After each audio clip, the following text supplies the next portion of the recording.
Hello mga loads. Yan ang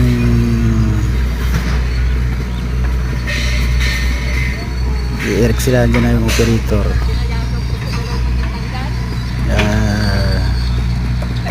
Ito naman sila naghihintay sa kanilang mga buhos at katagal na yung schedule nila, wala pang dumarating. Umiiyak na yung contractor nila. Ito naman isa pakaway-kaway pag ganyan yan may kailangan.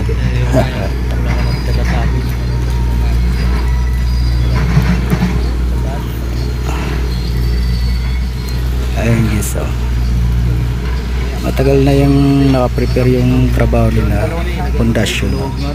Ubusan na lang schedule, naasar na yung mga tao. Tagal na wala pang dumarating ng buhos.